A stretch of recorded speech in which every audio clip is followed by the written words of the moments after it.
Hola, buenas tardes. Buenas tardes. Bien. Bueno, esperamos 5 minutos más. ¿A qué hora es la clase? ¿8 o 8:15, chicos? Y cuarto. Ah, bueno. Son 8:05. Bueno, me muteo y me cancelo el video y cuarto ingreso de vuelta. ¿eh?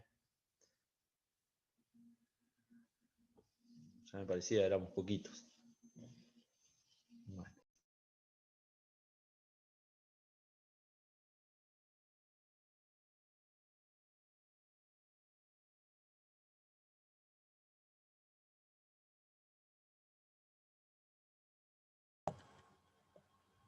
Ah, doctor, porque creen que empieza a 8:15, por eso hay poquitos todavía.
Bueno, buenas tardes de vuelta. ¿Cómo les va?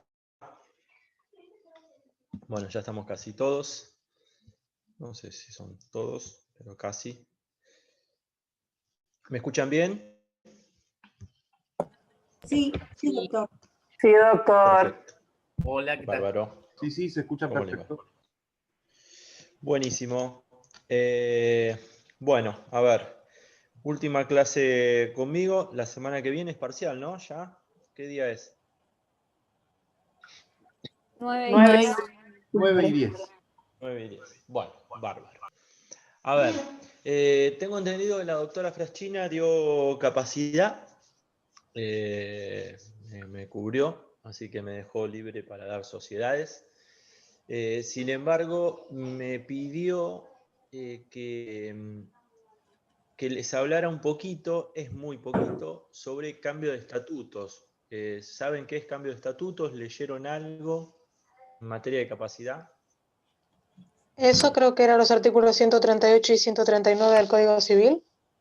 Muy bien, sí, sí, actual 2616 del Código Civil y Comercial. Bueno, pero ¿esto lo leíste vos? ¿Lo mencionó la doctora?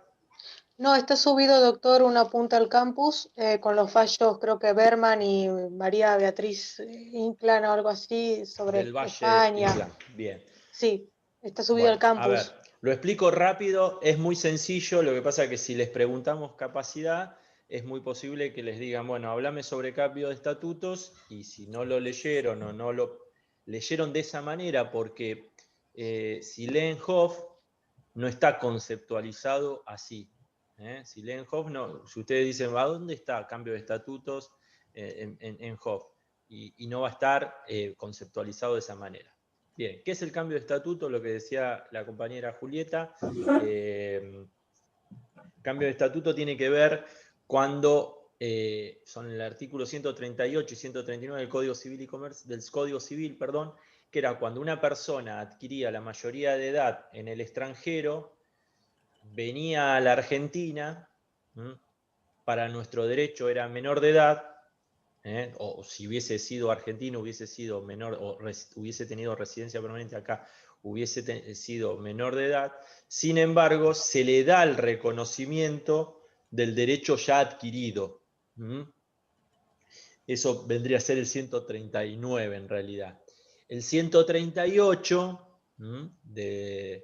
del código es la otra situación, es cuando son menores en otro país, vienen a la Argentina, en nuestro país ya con la edad que tienen son mayores y se les da ese reconocimiento. Básicamente es eso. En el Código Civil y Comercial estaban en los artículos 138 y 139.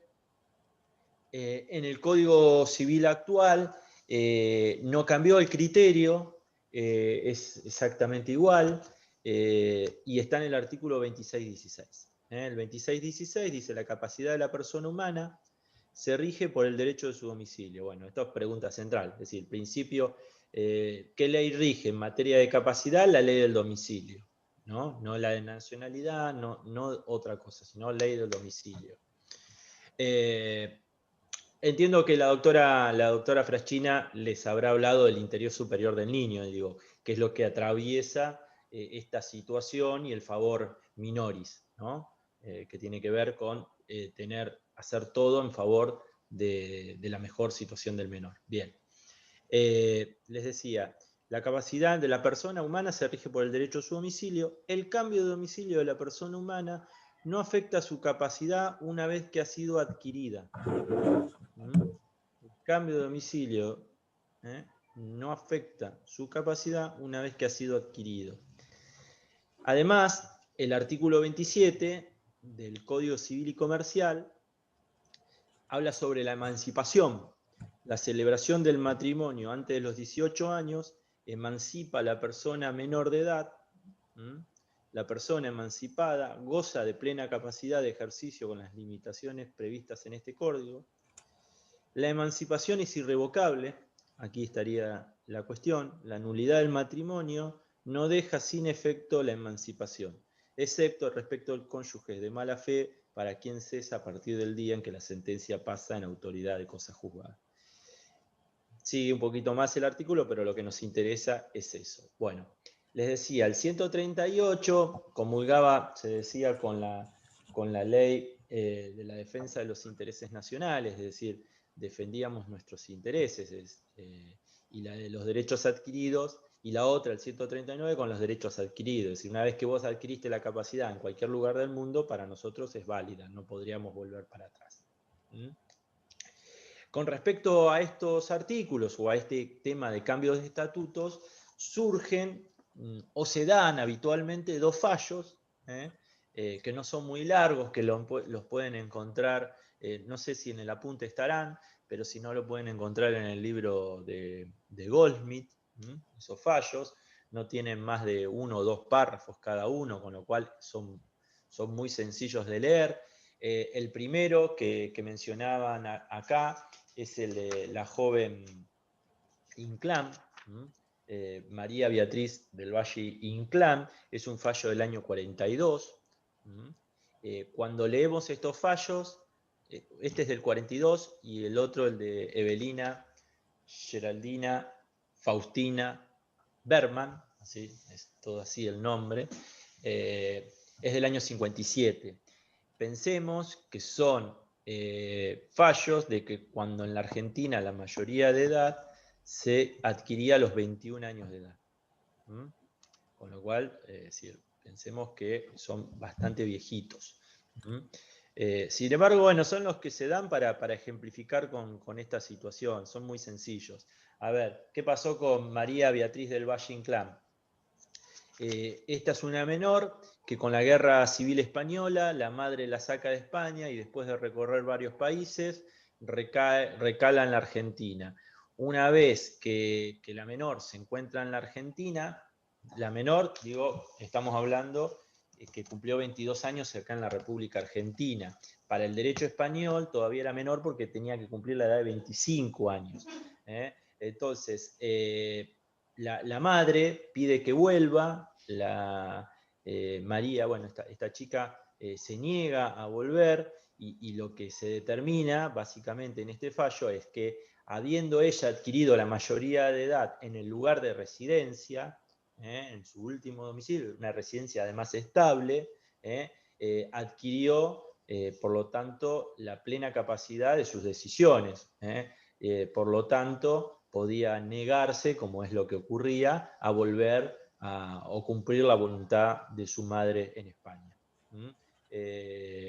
Con lo cual, este es uno de los fallos, ustedes se den cuenta. Entonces, era menor cuando salió de España, adquirió la mayoría de edad acá, cumplió los 22 años, la madre la reclama y, si bien era menor para el derecho español, era mayor para nuestro derecho, con lo cual la capacidad que se rige por la ley del domicilio y no por la de la nacionalidad, se hizo valer. El otro caso es el de Evelina Geraldina Faustina Berman, les decía, es un fallo del año 57. Berman llega a Tel Aviv siendo mayor de 18 años de edad y deseaba casarse, ¿no? Cuando le pide la autorización a los padres le niegan esa posibilidad. Es importante decir que para ese entonces, en el derecho israelí, la mayoría se adquiría a los 18 años de edad, ¿no? Evelina, bueno, en realidad en ese momento pide volver a Buenos Aires, pide volver a Buenos Aires a los efectos de poder conseguir esta dispensa judicial. Recuerden que esta posibilidad de cuando uno es menor se quiere casar, puede pedirlo ante los jueces, esa emancipación. Bueno, y los padres articulan para que el consulado argentino no le devuelva el pasaporte, con lo cual estaba la dificultad de que pudiera salir de Tel Aviv. Una vez que esto llega, se hace un planteo judicial en primera instancia en Buenos Aires, a través de sus apoderados, y lo que resuelve el juez de primera instancia, como bien dice la reseña que ustedes pueden estar leyendo, es que la menor le obliga en realidad a la embajada argentina, al consulado, a que le entreguen este pasaporte, pero con una condición, que es decir, cuando Evelina volviera a Buenos Aires iba a quedar bajo el resguardo del tribunal, a cargo del tribunal. Hay dos apelaciones, esta apelación de los padres, que no querían bajo ningún punto de vista que le entregaran el pasaporte y que volvieran, pero también interviene el asesor de incapaces y hace referencia a esto, a la aplicación de los artículos 138 y 139, es decir, Evelina para el derecho israelí, lugar donde residía, era mayor de edad, con lo cual la causa tenía que quedar en realidad suspendida, es decir, archivada, debía revocarse la resolución de primera instancia, y así fue que se revocó, se hizo aplicación de estos artículos, y particularmente ahí les va a decir, si ustedes leen Goldsmith, no sé si lo dice el artículo, eso implicó una reforma a las normas de aplicación del derecho consular argentino. Algunas resoluciones que en estos casos no era necesario recurrir a la justicia, sino que los cónsules o los embajadores debían hacer aplicación inmediata de estos artículos. Bueno, eso es cambio de estatutos, no hay mucho más. Tiene que ver con esto. Lean bien el 138 y el 139, porque yo les decía, el 2616 replica en parte estos artículos, pero no los refiere textualmente. Y siempre es importante citar bien la fuente, que son estos artículos. Lo que sí, ¿hay alguna duda con respecto a esto?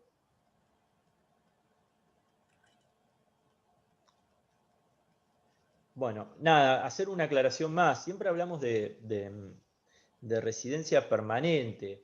Es decir, si una persona que es menor de edad en otro país y viene a la Argentina y es para nuestro derecho, es mayor de edad, la residencia que haya fijado en nuestro país tiene que ser una residencia estable, permanente. Es decir, si vino, entró y se fue, no alcanzó.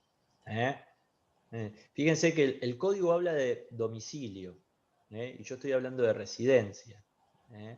Y esto, insisto, con el principio que mencionaba al arrancar este tema, digo, el favor minoris, estar a favor de los derechos del niño, siempre, ¿no? En lo que mejor le haga. Bueno, eso es una evaluación que va a hacer obviamente la justicia con sus equipos técnicos, ¿no? Con sus equipos técnicos. Bueno, con respecto a esto, no mucho más, es muy sencillito, por eso se los mencionaba. ¿Alguna duda? Bueno, nada, insisto, lo leen de Hoff, que son esos dos o tres artículos, pero también lo leen de Goldsmith si quieren. En Goldsmith no tiene más de una página y media, 2 páginas. También es muy, muy sencillito.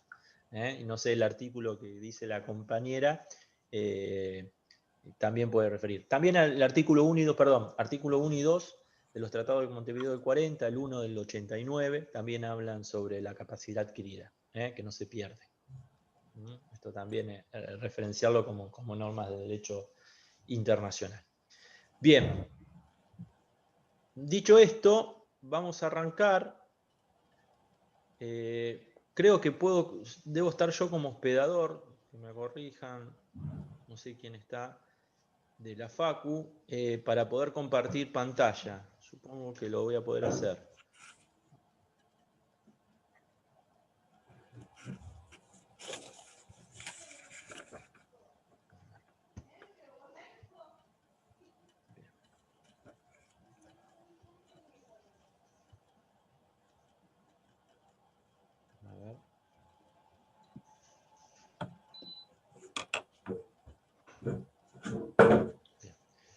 ¿Ahí lo visualizan? Sí. Sí. Perfecto. Bueno, bárbaro. A ver, vamos a ver sociedades comerciales. Yo no voy a lograr dar todo hoy, como no tenemos más clases. Creo que están las clases subidas mías al campus sobre sociedades. Así que nada, pueden tomarla de ahí también. El tema está en Hoff, tampoco hay que ir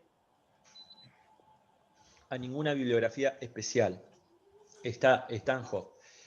Yo me voy a limitar a ir desmenuzando algunos temas que me parecen importantes porque hacen a la mejor comprensión de las cuestiones que surgen a partir de lo que es las sociedades comerciales en el marco del derecho internacional privado.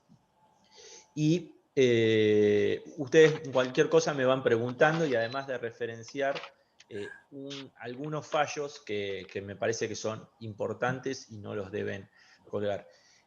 Yo en los temas que doy, obviamente les voy a dar los fallos.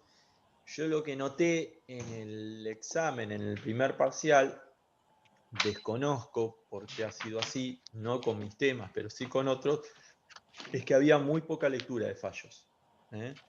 Entonces, es importante tener leídos, tenerlos razonados, bien masticados, para entender muchas veces los fundamentos de cada una de estas resoluciones.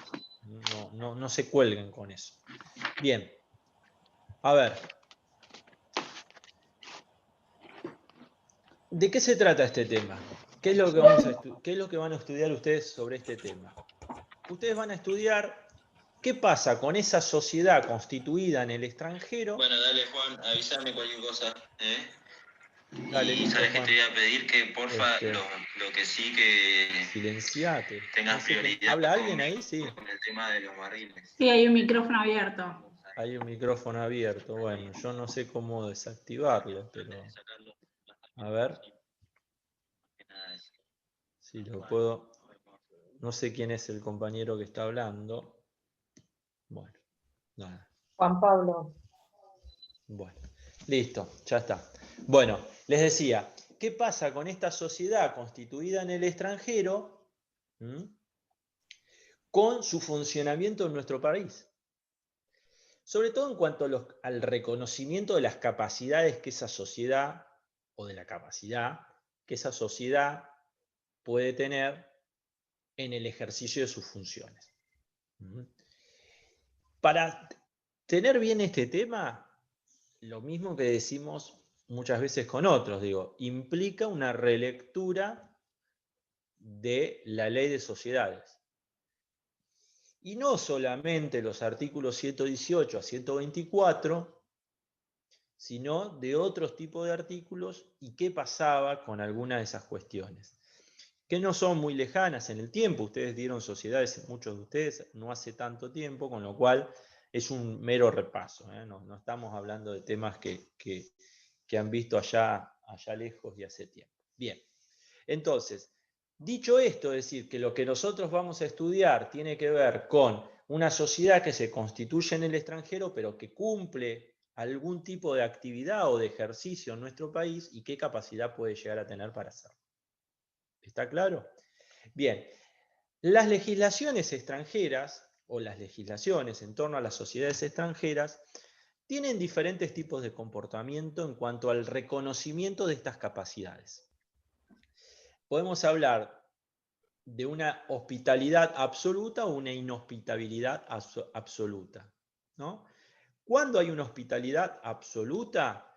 Cuando puede realizar cualquier tipo de acto en nuestro país o el reconocimiento de sus derechos es pleno. Esa situación cambia diametralmente, es decir, en el otro extremo hay legislaciones que pueden comportarse de forma inhóspita, se habla de inhospitabilidad absoluta. En esos casos, la legislación local donde actúa esa sociedad va a poner demasiados condicionamientos o directamente le va a exigir una constitución en su país. No va a reconocer ningún derecho de la sociedad reconocida, constituida en el extranjero, que ahora vamos a rever el concepto de constitución de sociedad, por otro que incorpora esta materia. Y después en el medio tenemos una hospitalidad condicionada y una hospitalidad limitada. La condicionada es, podés actuar a condición de cumplir determinados requisitos, inscribirte en el registro, inscribir los actos que vas a realizar, o limitada, es decir, solo te reconozco para la realización de cierto tipo de actos. Nuestro derecho se habla de que tenemos una hospitalidad absoluta. Si bien después hay como ciertas limitaciones o ciertos requisitos a cumplir, pero en principio nosotros podemos decir que tenemos una hospitalidad absoluta. Como bien dice Hoff, con algunas excepciones que tienen que ver con el orden público internacional, las normas de policía y el fraude a la ley. Digo, en la medida que la actuación societaria de una sociedad constituida en el extranjero no contraríe normas de orden público, no sea contraria a normas de policía o su actuación no sea en fraude a la ley, nosotros tenemos un pleno reconocimiento de este tipo de sociedades. Hay diferentes sistemas de reconocimiento de la personalidad jurídica de las sociedades extranjeras.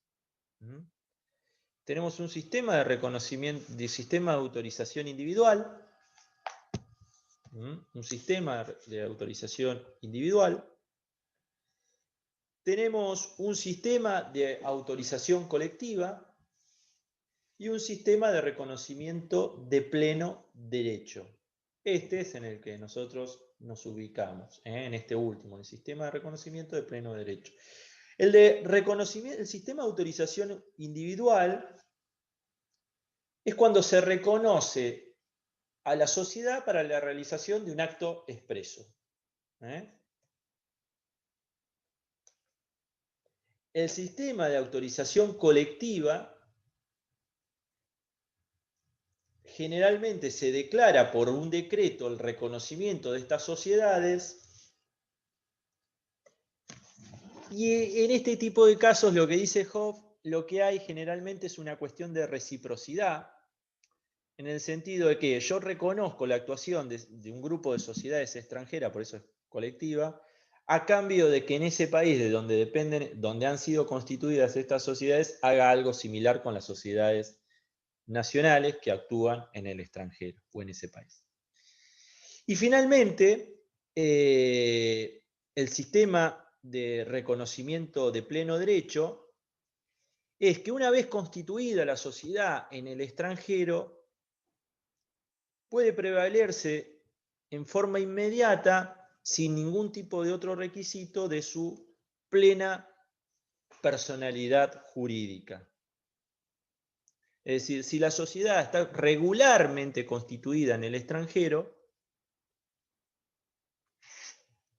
nuestro derecho, que es hospitalario, hace un reconocimiento pleno de su personalidad jurídica.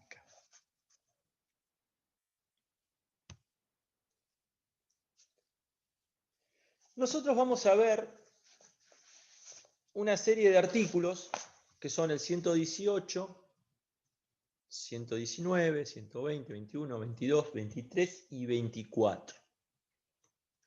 El principio general en esta materia está dado por el artículo 118. La sociedad constituida, me agarré la ley, la tengo por acá, así vamos leyéndola. La sociedad constituida en el extranjero se rige en cuanto a su existencia y forma, por las leyes del lugar de constitución. Por las leyes del lugar de constitución.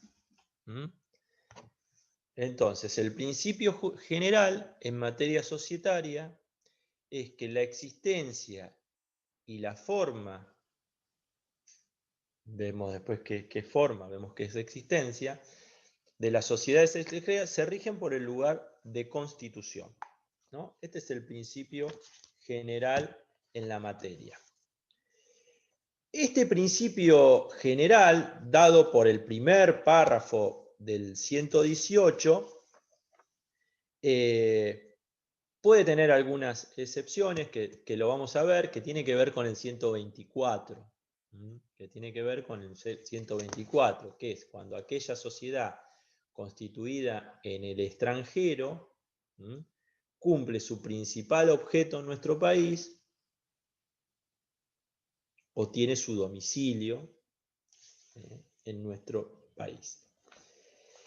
Nosotros, con respecto al reconocimiento de las sociedades extranjeras, en cuanto a esta cuestión del lugar de constitución, en realidad en materia societaria pugnan tres teorías. Diría dos, y una tercera que es adjudicada a Goldsmith, que tienen que ver con el modelo de la incorporación o constitución, el modelo de la sede real, y Goldsmith habla de una tercera teoría, que es la teoría de la acumulación. La teoría de la acumulación. ¿Qué dice la teoría de la incorporación?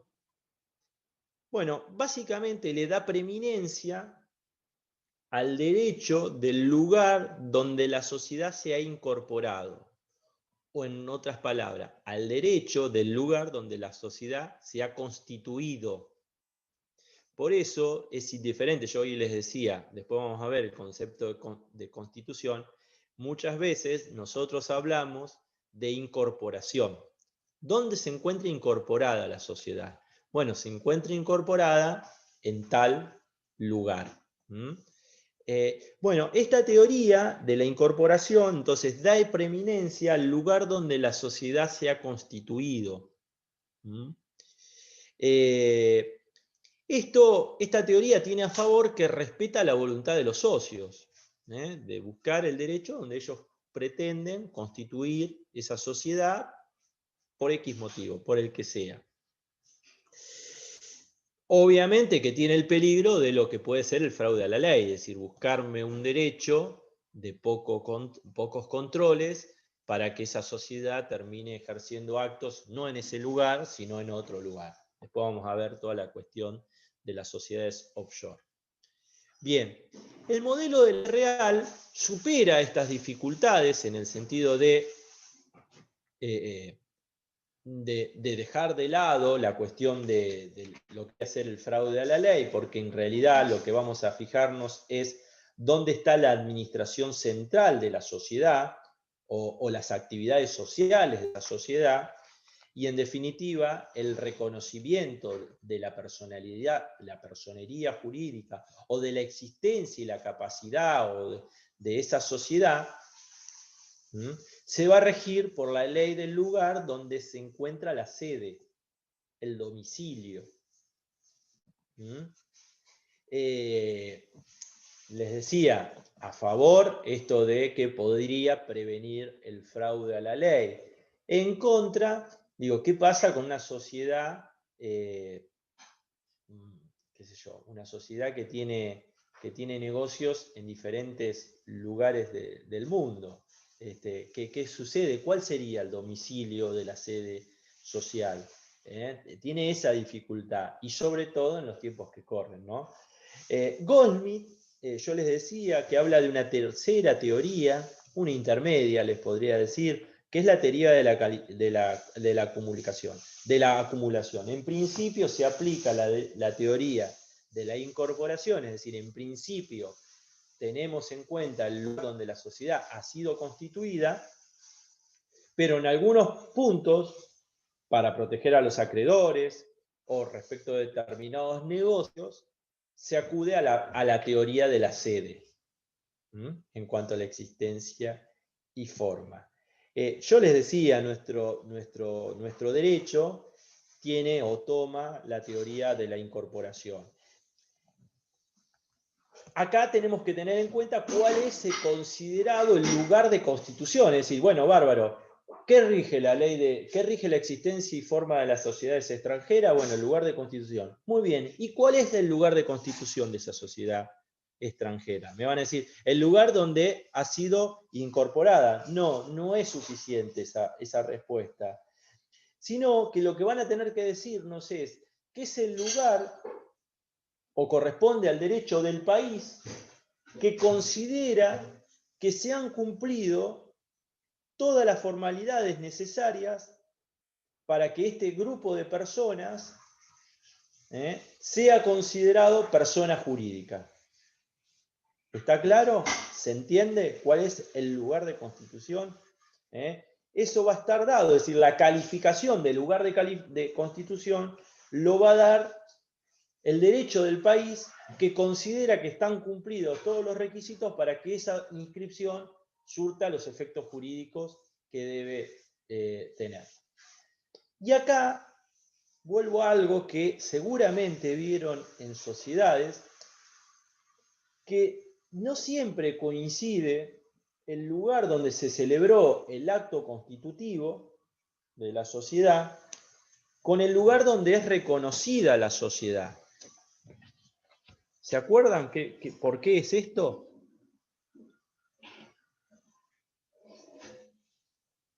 ¿Alguien me lo puede decir? Fíjense, yo lo que les dije, lo que dice el libro. Por eso es importante que razonen estas cuestiones, o que recuerden o que repasen. ¿Por qué puede no coincidir el lugar donde se forma el acto constitutivo del lugar donde se le da el reconocimiento jurídico? Porque el reconocimiento jurídico depende de la inscripción. Se puede constituir en un estado e inscribirse en otro. Muy bien. El reconocimiento depende de la inscripción. Y vos podés constituir en otro lado, es decir, venís acá a Mar del Plata, hacés el acto constitutivo ante un escribano, armás la sociedad, se juntan, hacen el acta constitutiva. Sin embargo, todavía esa sociedad no está inscripta. Después tengo que hacer, después con ese acta constitutiva, ¿qué tengo que ir? Llevarla en Mar del Plata, ¿a dónde la llevo? A la Dirección Provincial de Personas Jurídicas, la delegación. A la Dirección Provincial, muy bien, de Personas Jurídicas. Voy e inscribo. Ahora, si me lo llevé y la inscribí en Uruguay, ¿se entiende?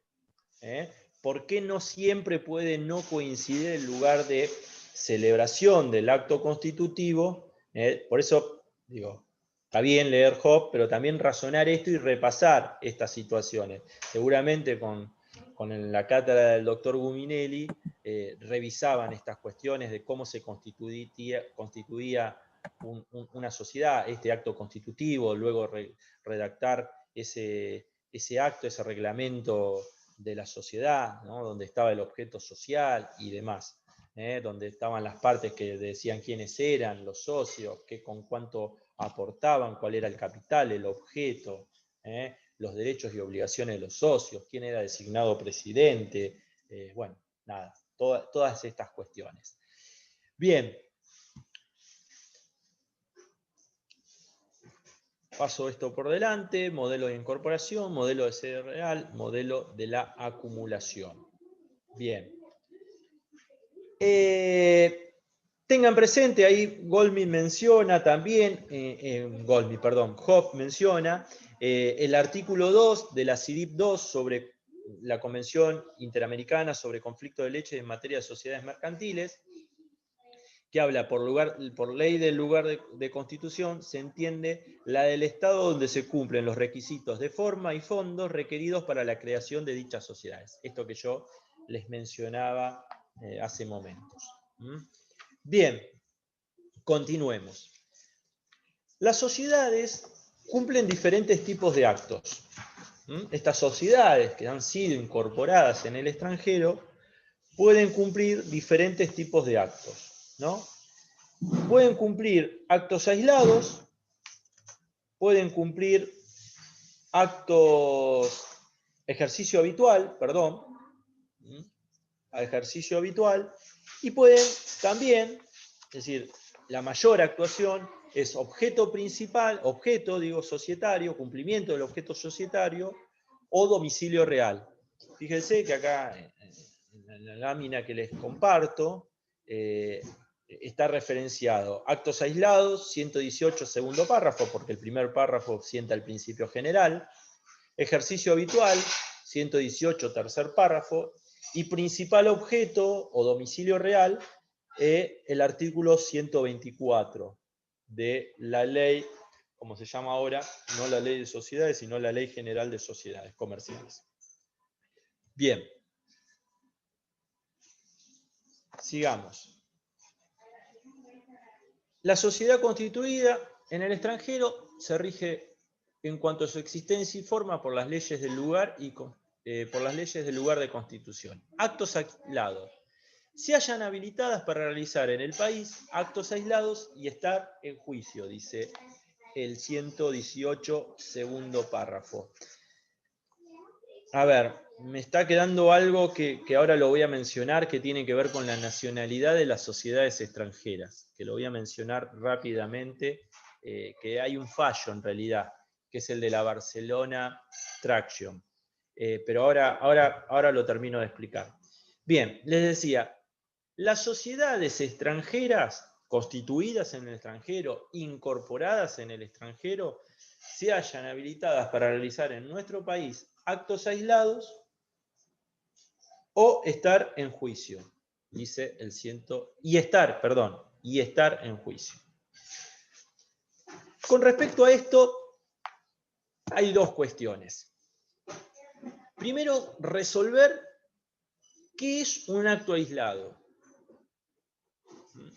Cuando la actuación de una sociedad extranjera resulta ser un acto aislado. ¿Y por qué es importante? Porque si es un acto aislado, no requiere mayores requisitos, más allá que ahora la IGJ exige un registro de actos aislados de las sociedades extranjeras, pero hay que diferenciarlo del ejercicio habitual, porque si un acto no es aislado, se puede entender que ya es ejercicio habitual de la sociedad. Y si es ejercicio habitual, el 118, tercer párrafo, tiene otro tipo de requisitos. Es decir, ya condiciona esa actuación societaria de otra manera. Recuerden esto que hablábamos hoy de la hospitalidad condicionada. Ya hay un condicionamiento, es decir, podés actuar, podés realizar determinados actos en nuestro país siempre y cuando cumplas con los requisitos del 118, tercer párrafo. Pero además dice este artículo, este párrafo, que además estas sociedades extranjeras que realizan actos aislados pueden estar en juicio. ¿En juicio en dónde? Obviamente en el territorio argentino. Es decir, pueden ser parte actora, pueden ser parte demandada, o en su defecto no, e incluso pueden ser terceristas en un juicio. Cuando digo terceristas, traigo a colación un fallo que está en Goldsmith, que es el de... En Goldsmith y en Hobbes, perdón, está en ambos libros, que es el de Corporación El Hatillo, tercerista en los autos Potosí contra Cócaro. El fallo está bien explicado en el libro de Hobbes. Se trata de una sociedad extranjera, que es esta sociedad venezolana, el Hatillo, que le da a Cócaro bienes muebles, se los da, los prenda, y lo que hace Cócaro, se los da en comodato, Cócaro los prenda a favor de Potosí, a cambio de dinero, obviamente, incumple esta obligación Cócaro, ¿y qué hace Potosí? Ejecuta la prenda, ¿no? Ejecuta la prenda. Entonces, cuando va a ejecutar la prenda, los bienes muebles no eran de Cócaro, sino que eran del Hatillo. Por eso el Hatillo acude al proceso judicial en carácter de tercerista. ¿Se entiende la situación? ¿Alguna duda? Bien. ¿Y qué plantea Potosí con respecto al Atillo? Que se trata de una sociedad extranjera y que no podría estar en juicio. Lo que se resuelve en esta causa, que es una causa resuelta por la Corte Suprema, hace aplicación del artículo 118 y del artículo 122, que dispone, el artículo 122, inciso A, dispone sobre el emplazamiento en juicio de las sociedades extranjeras. ¿Cómo tiene que ser representado? Si por el representante legal o el apoderado. Bueno, y obviamente dice que en este caso tiene que participar el apoderado que ha participado de la operación original, es decir, de esta operación de comodato que se había dado originalmente. Con lo cual, este es el artículo, o este es el fallo, que habla sobre la cuestión de la posibilidad de las sociedades extranjeras para estar en juicio. Y es una sociedad, fíjese, que no cumplía ningún ejercicio en nuestro país, sino que hizo un acto con Cócaro, le dio unas máquinas, un comodato. ¿Sí? ¿Puedo hacer una consulta? Sí. Con respecto a este fallo, porque no me queda claro cuál es el planteo de Potosí con respecto a que no puede estar en juicio, si estaba, surgía expresamente la ley de sociedades, ¿qué argumentaba porque no podía estar en juicio?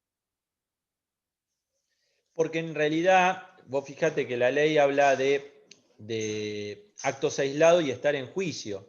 Entonces, el acto aislado no se da en la República Argentina. En realidad hay un acto en Venezuela, ¿entendés? Se hace un acto de transferencia de comodato, ¿no? de bienes muebles. Entonces, una sociedad que no tiene ningún tipo de actuación en la Argentina podría estar como partícipe de un juicio. Entonces, lo que se plantea es la falta de legitimación. Básicamente ese es el planteo de Potosí, una falta de legitimación por parte de la sociedad. Está claro, a ver, es muy claro el artículo de que esta sociedad podía estar en juicio. Estamos hablando de un fallo del año 63, con lo cual, esta ley de sociedad era incipiente, ¿no? Por eso también estos cuestionamientos. ¿Está claro, Ernesto? Sí, gracias, ahora sí, gracias. Bien. Bien. Les decía, otra cuestión que se da en este artículo es determinar, bueno, ¿cuál es este acto aislado? ¿Cuál es el acto aislado? Fíjense que el libro les habla, son los actos ocasionales, son los actos ajenos al giro social, son los actos de una sociedad que no tiene sucursal o asiento permanente en el país. Diferentes teorías. Sin embargo, yo comulgo con la idea de pensar que se aplica un criterio cuantitativo, cualitativo, circunstancial, que es este punto que refiere Hoff. Entonces, un criterio cuantitativo, cualitativo, circunstancial. Es decir, ¿de cuántos actos estamos hablando? ¿De qué tipo de actos estamos hablando? ¿Y en qué circunstancias esos actos se han realizado? Es decir, todas estas cuestiones son las que van a ayudar a la autoridad de aplicación a determinar si se trata de un acto aislado o si excede esa actuación y ya se trata de ejercicio habitual. Pero siempre va a ser una cuestión de hecho, que ¿quién la va a resolver? Obviamente que la justicia. Pero también, yo dije autoridad de aplicación, ¿y quién hace la contralor de estas situaciones? ¿Qué organismo? La IGJ.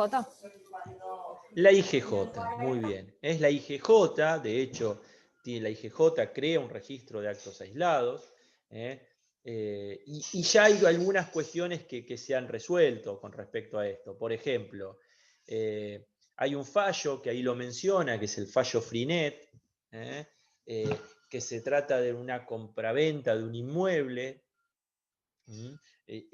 por parte de una sociedad extranjera. Este es un fallo del año 21, y se entiende que este tipo de actos ya no son actos aislados, sino que se trata de ejercicio habitual. Por lo tanto, si se trata de ejercicio habitual, tiene que cumplir con el tercer párrafo del artículo 118. Entonces, criterios diferenciadores, ustedes los pueden leer en Hoff, están claros. Creo que hay que aplicar este criterio cuantitativo, cualitativo, circunstancial. Cuántos actos, qué tipo de actos y en qué circunstancias, y son cuestiones de hecho las que determinan si se trata de una situación que va agarrada a un acto aislado o ya se trata de una situación de ejercicio habitual.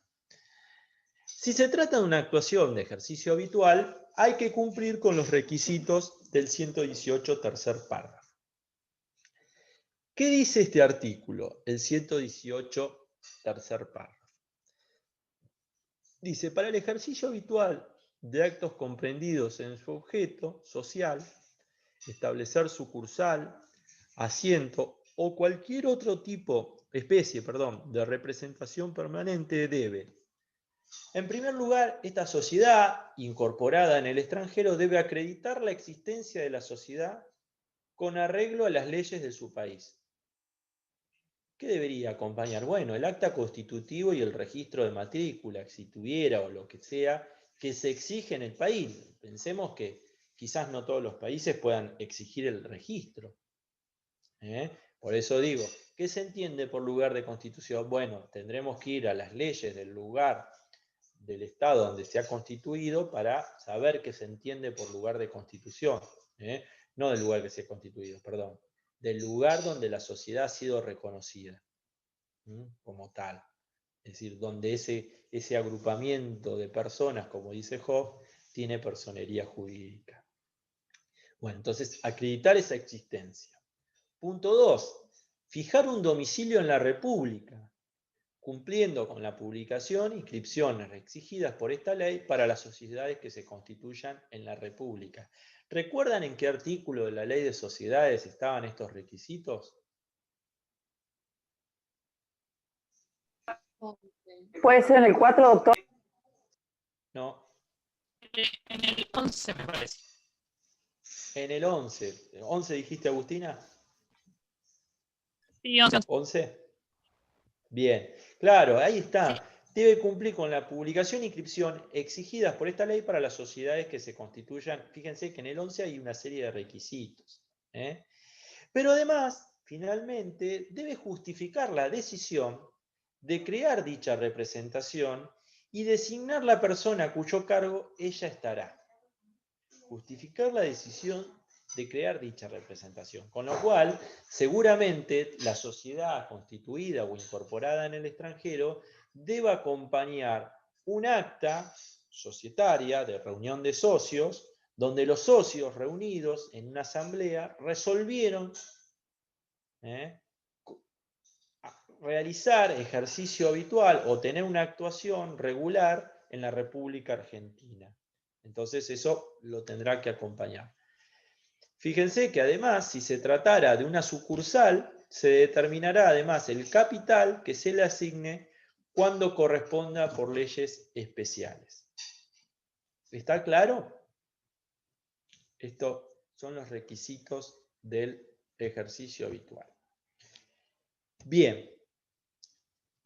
La pregunta que surge a partir de aquí es, ¿cuál puede ser la importancia de discriminar entre un acto aislado y el ejercicio habitual? Es decir, ¿qué pasa si una sociedad realiza una serie de actos que no son comprendidos como actos aislados, sino que podrían ser comprendidos como ejercicio habitual, pero no cumple con los requisitos exigidos por el 118, tercer párrafo?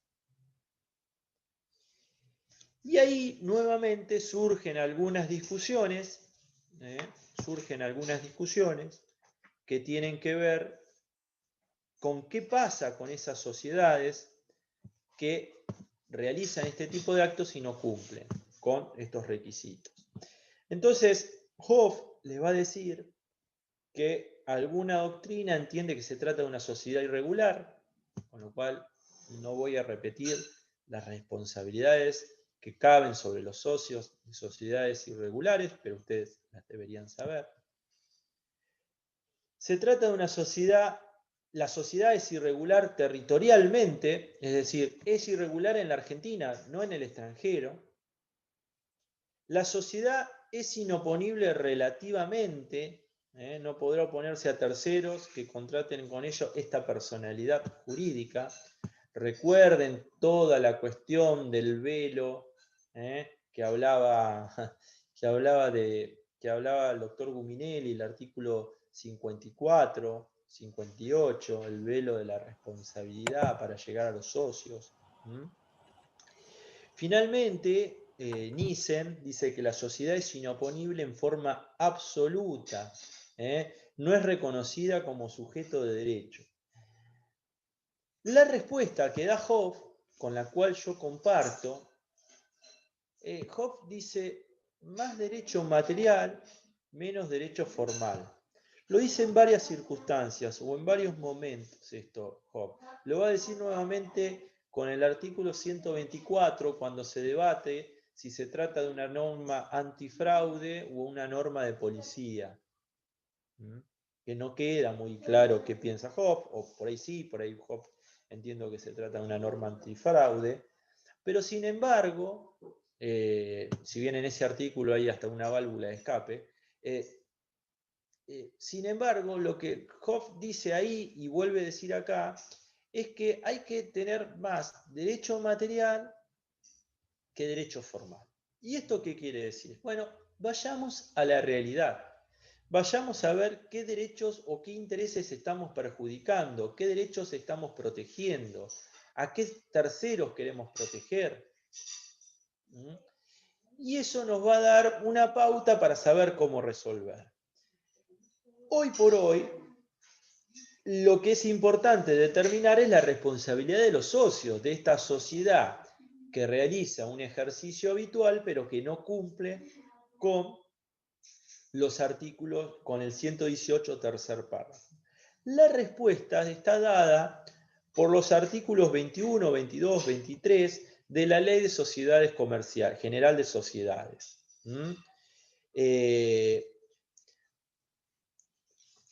Hoy por hoy, esta Ley General de Sociedades nos refieren en este artículo las diferentes responsabilidades que van a tener los socios, los gerentes.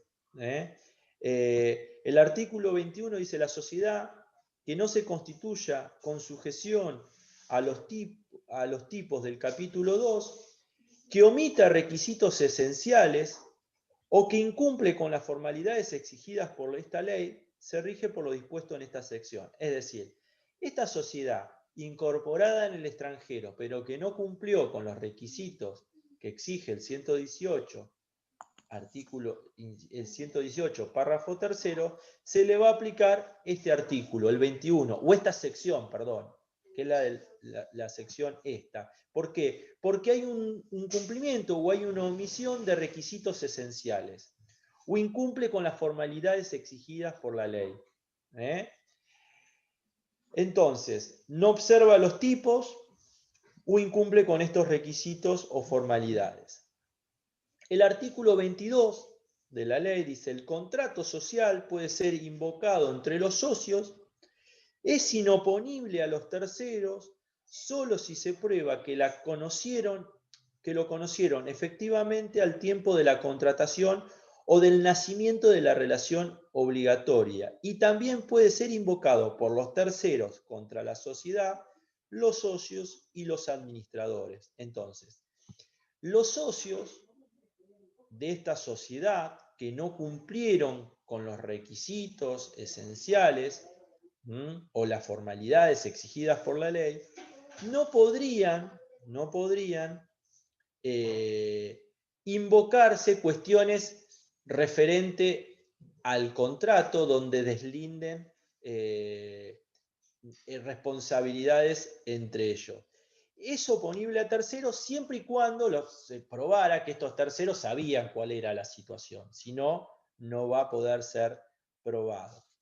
Finalmente, el artículo 24 le habla sobre la responsabilidad de los socios. Los socios responden frente a terceros como obligados simplemente mancomunados y por partes iguales, salvo que la solidaridad con la sociedad o entre ellos o una distinta proporción resulte de una estipulación expresa respecto a una relación o conjunto de relaciones, de una estipulación del contrato social, en los términos del artículo 22, de las reglas comunes al tipo que manifestaron adoptar y respecto del cual se dejaron de cumplir los requisitos sustanciales o formales. Es decir, la responsabilidad en principio de los socios es mancomunada y responden por partes iguales. Entonces, lo importante de esta situación es cómo responden los socios. Por eso hay que leer el artículo 21, 22 y 24 de la Ley de Sociedades. ¿Está claro? ¿Alguna duda?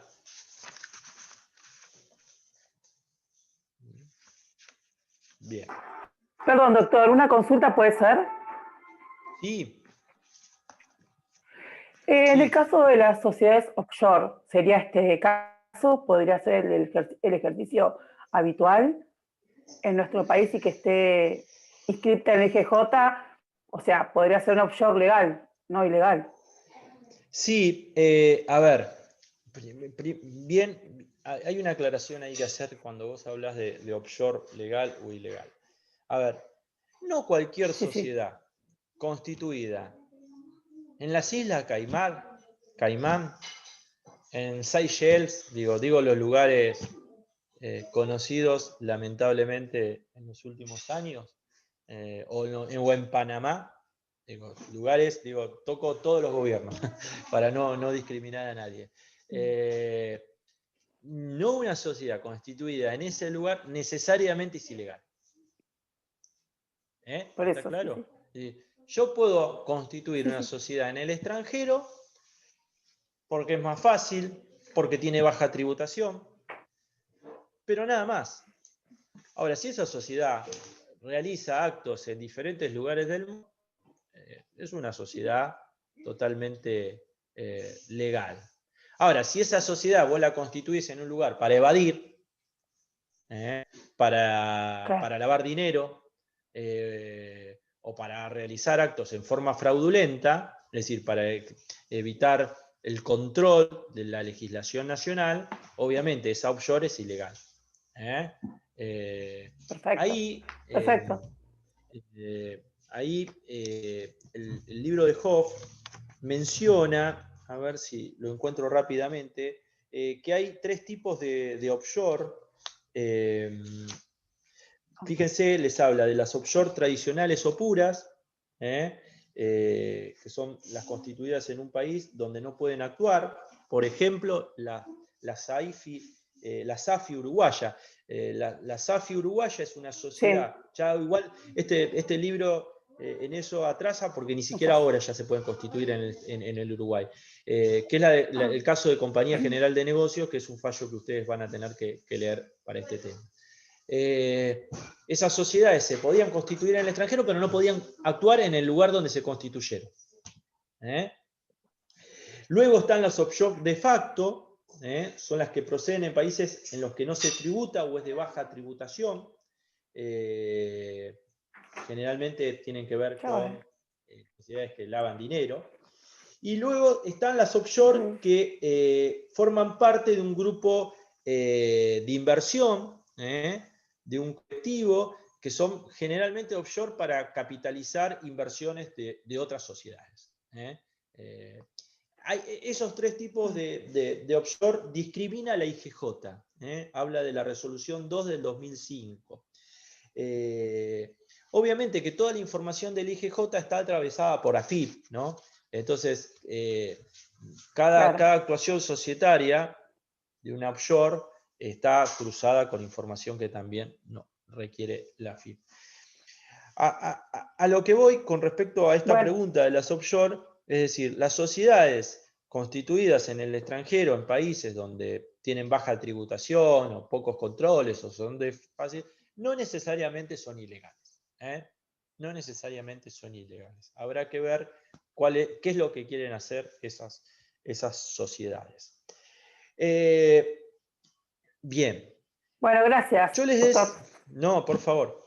Yo les decía que el tercer grupo de actuación, creo que acá se me termina la filmina, sí, ya lo saco. A ver si podemos ver todo. Bien, el tercer tipo de actuación es el 124. Hay uno más en el 123 que ahora lo vamos a ver, pero que podría ser incorporado a esto. Pero el 124 es el otro tipo de actuación importante, que tiene que ver con objeto principal o domicilio. Ustedes ya lo leyeron, este artículo, ¿no? Cuando leyeron Fraude en las sociedades. ¿Se acuerdan?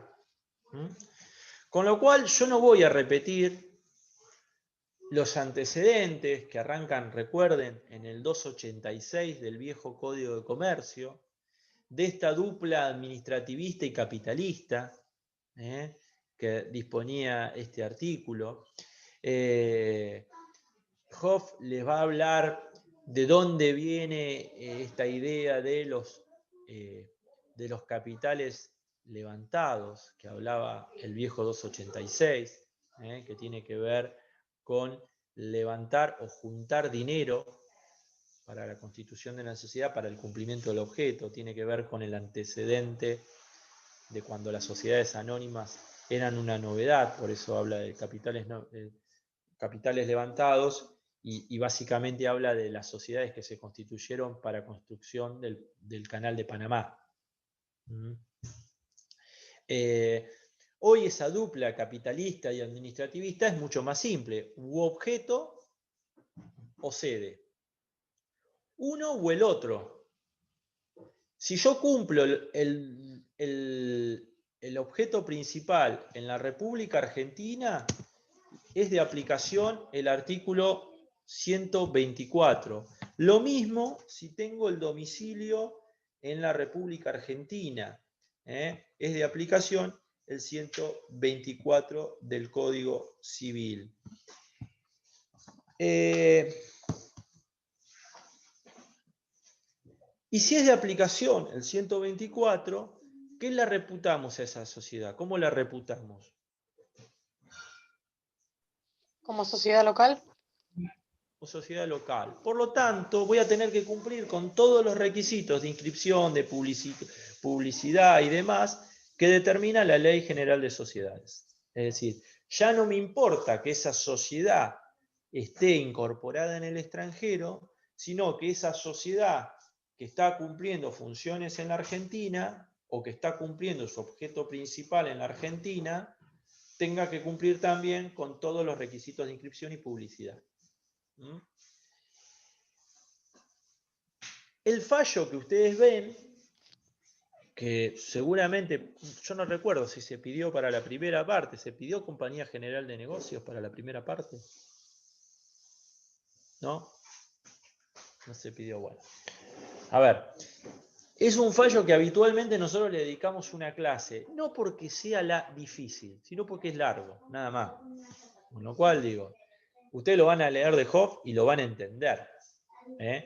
Pero, como tenemos poco tiempo, yo sí les voy a dar algunos tips de normas que tienen que saber sobre ese fallo.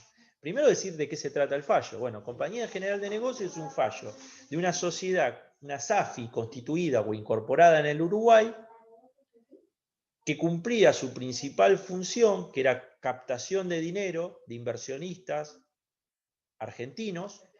Esa captación se hacía en el Banco General de Negocios, básicamente en una cueva de la City porteña, y que lo que hacían era agarrar el dinero y sacarlo del país, evadiendo cualquier tipo de control de los organismos nacionales, ¿no? Se sacaba el dinero a través de Compañía General de Negocios. ¿Qué pasó en el mientras tanto? Se pide la quiebra, porque cuando al momento de devolver la plata no la pudo devolver. Entonces se pide la quiebra en la Argentina.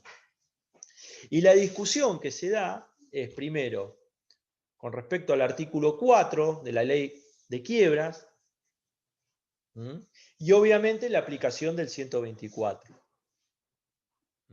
Más el artículo 36 y 37 también de los tratados de Montevideo, porque en esta situación se trataba de una sociedad incorporada en el extranjero, en este caso en el Uruguay, y regía el Tratado de Montevideo de 1940, del Tratado Comercial de Montevideo.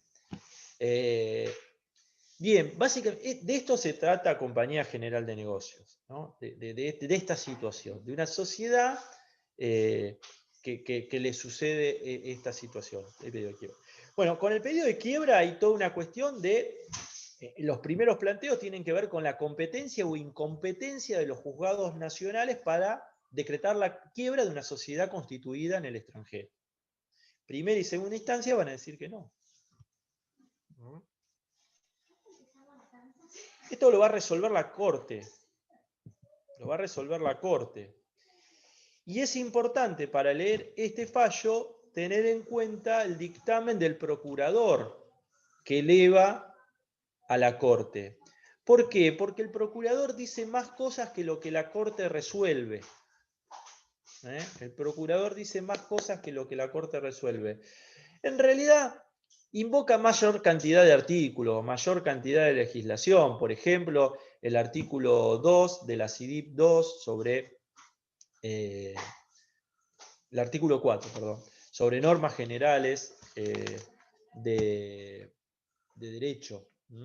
Este artículo, o estos artículos, esto que plantea el procurador, no es tomado en cuenta por la Corte. La Corte lo resuelve por los artículos 36 y 37 del Tratado de Montevideo, más el 124, 35, perdón, del Tratado de Montevideo, más el 124.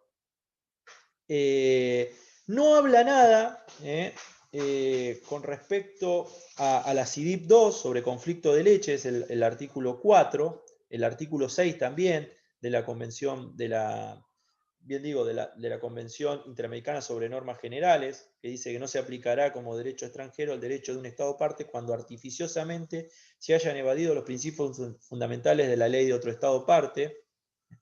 Artificiosamente, ¿a qué le suena esto? Fraude a la ley. El artículo 2 dice, el artículo 4 de la CIDIP 2 sobre conflicto de leyes en materia de sociedades mercantiles dice: para el ejercicio directo o indirecto de los actos comprendidos en el objeto social de las sociedades mercantiles, estas quedarán sujetas a la ley del Estado donde los realizaren. La misma ley se aplicará al control que una sociedad mercantil que ejerza el comercio en un Estado obtenga sobre una sociedad constituida en otro Estado. Y el artículo 6 dice: las sociedades mercantiles constituidas en un Estado, para el ejercicio directo o indirecto de los actos comprendidos en su objeto social, quedarán sujetas a los órganos jurisdiccionales del Estado donde realicen.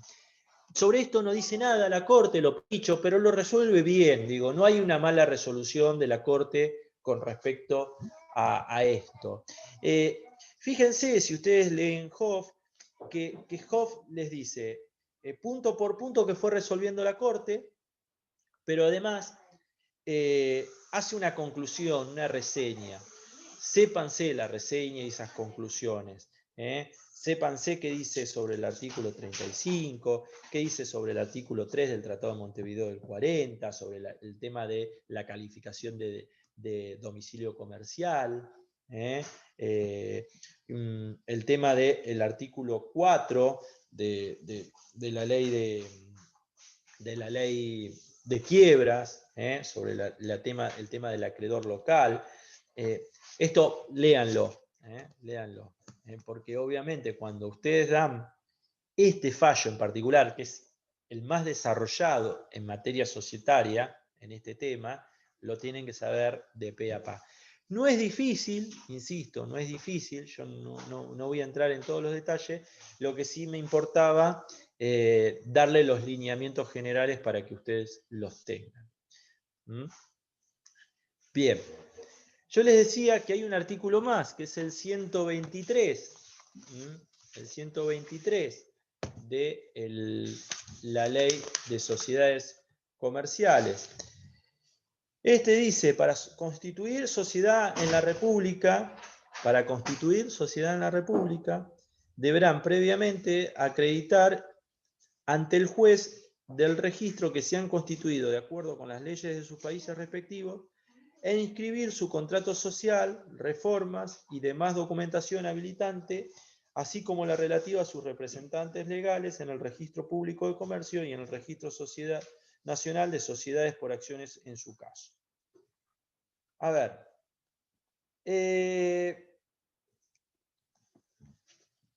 Este artículo dice para constituir sociedades en la República. ¿Para constituir quién sociedades en la República? ¿Ciudadanos extranjeros? No. ¿Ciudadanos nacionales? No. Sociedades comerciales incorporadas en el extranjero que deseen constituir otras sociedades en la Argentina. Pero además la doctrina dice no solamente para constituir, sino también para adquirir participación accionaria de sociedades ya constituidas en la Argentina. Para adquirir también entonces esta participación accionaria en otra sociedad. Es decir, que para que suceda esto tengo también que cumplir con otros requisitos que estipula este artículo 123. ¿Cuáles son estos requisitos? Estos que menciona, sencillo, acreditar ante el juez del registro que se han constituido de acuerdo a las leyes de sus países respectivos. Similar al 118, tercer párrafo. Tengo que acreditar que estoy bien constituido en mi país de origen, donde esté incorporado. Inscribir el contrato social, reforma y demás documentación habilitante. ¿Dónde debo inscribirlo? En el Registro Público de Comercio nuestro. Y finalmente, inscribir la documentación habilitante relativa a los representantes legales. Es decir, este artículo habla de constitución y de participación accionaria. Hay una serie de fallos, Parker Hannifin, SAP Scania, McKin Argentina S.A. Y finalmente uno que nos toca de ser cerca, que es el caso Grit Brands, que está al final, que nos toca de cerca porque es una sociedad constituida en el extranjero, en un lugar de baja tributación, está constituido, si no me equivoco, en las Islas Caimán, y que ¿qué adquiere? Habana. Adquiere Habana. Por eso digo, nos toca de cerca. Entonces, la discusión en ese caso es si es 124 o es 123. ¿Se entiende? Si es 124 o es 123. Es decir, si se trata que Grit Brands cumple su principal objeto en la República Argentina y por lo tanto va por todos los requisitos que exige la Ley de Sociedades Comerciales para la constitución de una sociedad nacional, o si se trata solamente de participación accionaria y por lo tanto con los tres requisitos que fija el 123 es suficiente. En ese caso lo que se resuelve es que no, es que 123. ¿Y por qué 123? Por eso digo, más derecho material, menos derecho formal. Es decir, hay que ir a ver la realidad de los casos. Grit Brands tenía participación accionaria en múltiples lugares del mundo. Por lo tanto, Grit Brands no cumplía su principal objeto solamente en la Argentina. Cumplía su objeto societario en diferentes lugares. Por lo tanto, era 123 y no era 124. ¿Está claro? ¿Está claro? Bien. A ver, ¿qué otro tema me está quedando así en el tintero? Yo les mencioné hoy el caso de la Barcelona Traction, que habla sobre nacionalidad de las sociedades extranjeras, básicamente entre nacionalidad nominal y formal. Barcelona Traction era una sociedad incorporada en Canadá, con capitales, la gran mayoría de sus capitales eran de origen belga, pero su principal función la cumplía en Barcelona. Que en realidad es Barcelona Traction, Lion Power, es decir, daba energía a todo Barcelona, o en realidad a la comunidad de Cataluña. Se pide la quiebra, y lo que hacen el Estado belga es ir en auxilio de sus ciudadanos que tenían capital, o que principalmente era de origen, es decir, financieramente dependía de los inversionistas belgas o de los socios belgas. Lo que hizo la Corte Internacional de Justicia es desconocerle esta legitimidad al Estado, porque más allá de dónde venían los capitales o de quiénes eran sus socios, la realidad es que la sociedad estaba incorporada en Canadá, por lo tanto no era belga. Y en realidad nos estaba impidiendo los derechos de defensa de estos socios. No había un ataque a esos socios que en última instancia podría haber.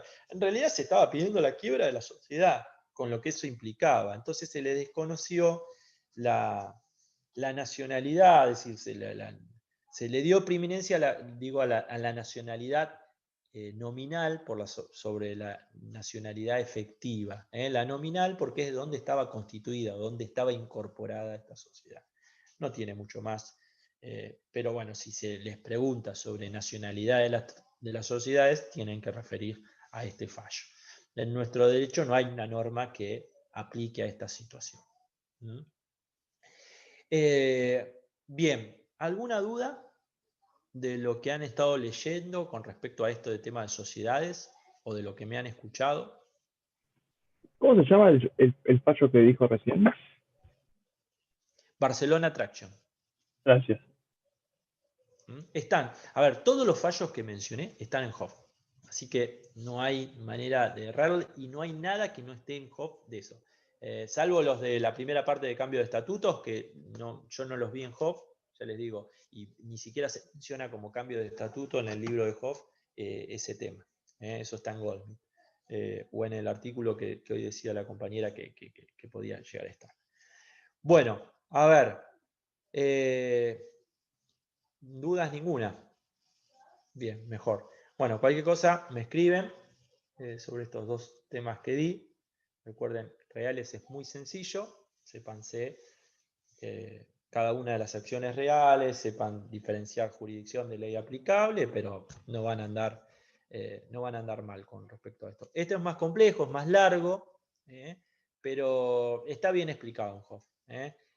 No se enrosquen tanto en esto de la norma antifraude, la norma de policía. Léanlo, sépanlo, pero para entenderlo, pero no vayan a eso.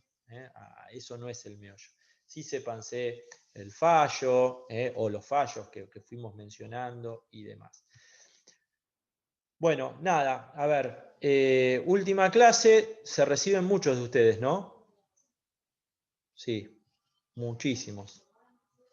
Bueno, a ver, no fue el mejor año ni el mejor cuatrimestre para dar clases. A mí, yo digo, la tarea nuestra no termina cuando terminamos la clase, termina la hora y media de clase en la facultad, sino que muchas veces ustedes vienen, se quedan preguntando, bajamos, nos tomamos un café, seguimos hablando de la materia, me encuentran en un pasillo, me preguntan. Bueno, esa función lamentablemente no la tuvimos a disposición. Está a disposición mi mail. No va a ser la mejor manera de recibirse. Digo, pues es horrible de recibirse así, por una pantalla. O por lo menos no es lo que uno espera cuando empieza a cursar la carrera. Es decir, ustedes habrán visto cuando le tiran huevos, cosas, y está toda la familia y demás. No va a ser posible eso, capaz que tengan a la familia ahí cerquita escuchándolos. Yo si fuera yo me encerraría en una pieza y después abriría y le diría, ¿me recibí o no me recibí? Pero bueno, nada. Pero dicho eso, la realidad es que ustedes en pocos meses van a ser graduados de la facultad. Y eso es una responsabilidad porque ustedes van a ser parte de este sistema. Lo que yo siempre les digo a todos los alumnos es que tomen el valor del esfuerzo que ha hecho la facultad, la universidad, el sistema de educación público. Y eso es un valor. Ustedes van a ser egresados de la Facultad de Derecho de la Ciudad de Mar del Plata, de la Universidad Nacional de Mar del Plata, que si bien al día del ejercicio, lamentablemente eso no cuenta, o cuenta poco, no les da un valor extra, pero internamente, por lo menos los que somos defensores de la educación pública, es un orgullo. Y sobre todo en estas épocas de pandemia, donde a nosotros nos cuesta mucho más que a otros tipos de universidades o otro tipo de sistemas educativos. Nada, somos prácticamente colegas, yo siempre digo, somos colegas, si no se reciben la semana que viene, se recibirán la otra, o en el verano, pero ya están, ya han visto toda la carrera. Siempre van a ser bienvenidos a la facultad, van a venir como graduados, a cursar un posgrado, a ser docentes, a participar de una decisión que tome la facultad, porque ustedes como graduados van a hacer el control de los próximos estudiantes y van a ver qué es lo que pasa en la facultad. Por eso siempre digo, no se desinteresen de las cosas que pasan en la facultad. La facultad no pasó para ustedes, va a continuar, por esto que yo les digo, las continuas capacitaciones. Digo, aquellos que van a ejercer o que van a ser parte de un poder judicial o demás, van a seguir capacitándose y en eso la facultad tiene una oferta académica interesante. Quizás no la ideal, pero sí interesante, mucho mejor que cuando por lo menos yo hace 20 años me recibí. Así que nada, el orgullo de que se van a recibir de esta facultad, defensores siempre de la educación pública. Yo soy reformista, los que me conocen saben de mi paso por el centro de estudiante, soy morado de corazón antes que nada, y por eso la defensa y el orgullo que tengo de poder dar clases en esta facultad. Quedo a disposición, me joden todo lo que quieran porque es la última. Así que todo lo que necesitan, me gritan y me escriben y me insisten. No contesto, doctor, me está dejando colgado y me estoy recibiendo. Me escriben, estoy a disposición. La idea es que les vaya bien a todos y todas. Y si no, no es la muerte de nadie. Tenemos una semana más, tenemos mesa libre. No quiero ver un solo llanto por desaprobar. Esto no es para cobardes. Así que un tropezón no es caída, como se dice vulgarmente. ¿Qué me preguntaba alguien por ahí? Perdón, ¿Alguien me ¿por preguntaba dónde alguien? podemos hacerles preguntas? Por el mail de siempre, dnjurídico@yahoo. No me escriban al campus, dnjurídico@yahoo.com.ar. Y voy a cometer una infidencia, les voy a dar mi celular. ¿Qué es este? 223-5044-189. Esto va a ser nada más, no para que me manden un mensaje de 3 minutos preguntándome la diferencia entre el 124 o 100 y 123. Esto es nada más que para que me digan, doctor, le mandé un mail. Yo no voy a responder por WhatsApp. ¿Se entiende? No voy a responder, pero sí, porque por ahí yo puedo perder el mail, no me puedo dar cuenta, pero me escriben, doctor, le mandé un mail hace 2 días, no me contestó, listo, lo vemos. Sobre mis temas todo, sobre los temas de mis colegas, en todo caso, por ahí a veces me puedo demorar un poco más porque quiero saber qué dieron mis colegas. Pero bueno, estoy a disposición. Doctor. Y bueno, nos encontraremos. Doctor, le quiero hacer una preguntita chiquitita. Usted dijo recién que sepamos las acciones reales. Para el tema de reales, tenemos que repasar los conceptos de las acciones reales y nada más. Sí, por supuesto, tiene que saber a qué se aplican. Sí, Nada más. siempre. Sí, bueno, sí. Gracias. Sí, sí. Gracias. Nada. Bueno, nos vemos la semana que viene y ya digo, ya se puede brindar en cualquier cervecería, así que el que arme algo, me invita.